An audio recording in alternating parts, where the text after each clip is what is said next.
ini saya akan mempresentasikan sebuah presentasi yang berjudul Inovasi dan Transformasi Perusahaan Digital. Abstrak digitalisasi yang didefinisikan sebagai proses perubahan dari analog ke bentuk digital sangat cepat, tidak dapat dihindari, tidak dapat diubah, dan ada di mana-mana. Pendorong digitalisasi termasuk terusan digital, perusahaan, perilaku, sikap, dan harapan masyarakat, hambatan masuk yang relatif rendah, dan ketersediaan modal ventura dalam jumlah besar. Objek digitalisasi adalah proses dan pekerjaan, produk dan layanan, dan modal bisnis. Dampak digitalisasi meliputi dampak besar dan beragam terhadap perekonomian secara keseluruhan. Peluang luar biasa dan tantangan yang signifikan bagi bisnis. Mengingat karakteristik dan dampak digitalisasi yang ada saat ini, digitalisasi bukan lagi pilihan tetapi menjadi sebuah keharusan. Untuk semua bisnis di semua industri, motonya adalah digitalisasi atau tenggelam.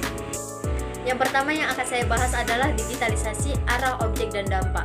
Pandangan yang sama dapat diperoleh dari jawaban sekitar 800 pakar dan eksekutif terkemuka dari sektor teknologi informasi dan komunikasi atau TIK atas permintaan Dewan Agenda Global Forum Ekonomi Dunia tentang masa depan software dan masyarakat atas pandangan mereka tentang 21 titik kritis.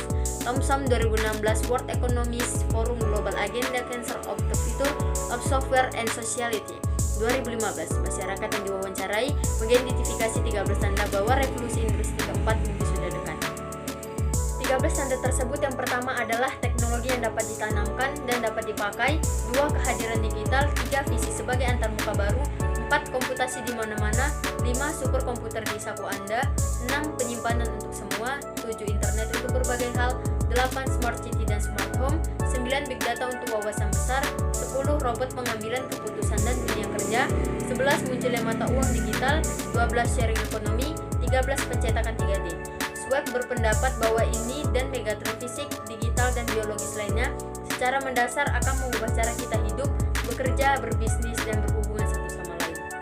Selanjutnya yang akan saya bahas adalah pendorong digitalisasi. Digitalisasi terutama didorong dan dimungkinkan oleh terobosan teknologi digital seperti sosial media, mobil computing, analisis atau big data, cloud computing, smart alias platform ketiga, dan Internet of Things.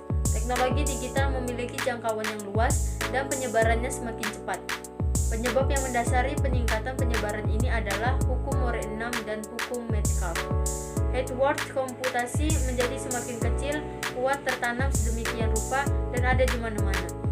Secara bersamaan, efek jaringan mengarah pada peningkatan nilai superlinear dengan menghubungkan sistem, proses, dan penggunaan. Saat ini, masyarakat yang menggunakan teknologi berharap untuk memiliki akses ke segala sesuatu sepanjang waktu dari berbagai perangkat dimanapun di dunia ini untuk semua jenis tujuan. Google telah mengidentifikasi 4 momen mikro ketika kita beralih ke perangkat yang terhubung, seringkali smartphone kita untuk mengambil tindakan ataupun apapun yang kita butuhkan atau inginkan saat ini. Keempat jenis momen mikro ini syarat dengan maksud, koneksi, dan kedekatan. Yang pertama, saya ingin tahu, kedua, saya ingin pergi, ketiga, saya ingin melakukan, dan yang keempat, saya ingin membeli. 87% anak muda mengatakan smartphone mereka tidak pernah lepas dari mereka, dan 44% menggunakan fungsi kamera mereka setiap hari. Jumlah perangkat yang terhubung akan meningkat menjadi 25 miliar pada tahun 2020 dan akan jauh melebihi jumlah orang di dunia. Pada April 2016 ada 74 miliar orang di planet ini, 6 miliar diantara memiliki akses ke ponsel dan sementara 45 miliar memiliki akses ke toilet yang berfungsi. Selanjutnya yang akan saya bahas tentang objek digitalisasi. Objek digitalisasi adalah proses dan pekerjaan dan model bisnis. Mendigitalkan dalam konteks ini juga beralih menghubungkan orang dan benda, termasuk aset dan materi. Proses dan pekerjaan telah menjadi objek digitalisasi selama beberapa dekade. Sementara digitalisasi yang dulunya atau terutama menyangkut pengelolaan dan pemrosesan data di departemen IT perusahaan, kini digitalisasi mempengaruhi semua departemen dan telah beralih pada tugas administratif dan dukungan ke proses bisnis inti. Saat ini perusahaan jauh lebih dari sekedar mengotomatisasi proses yang ada.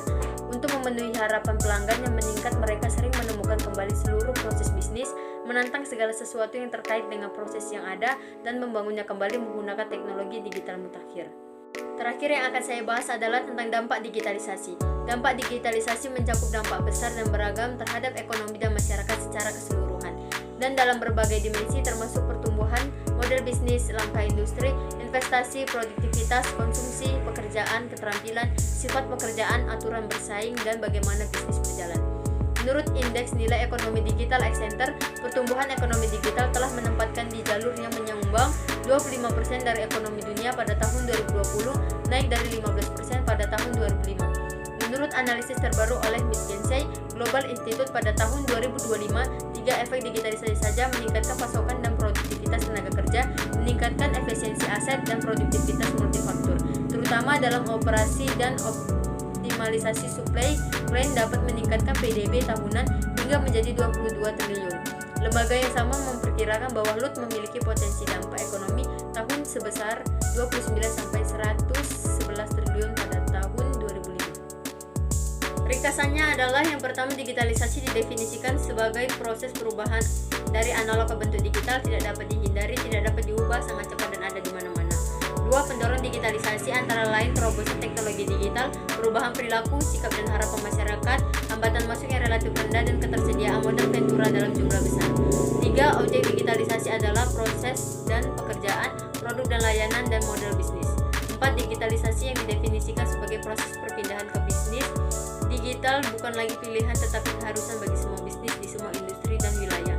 5. Dimensi sentrisitas pelanggan, kepemimpinan dan strategi, model bisnis termasuk penawaran atau produk dan layanan, proses struktur dan tata kelola, orang dan keterampilan, budaya dan landasan teknologi dapat dijadikan sebagai orientasi untuk digitalisasi.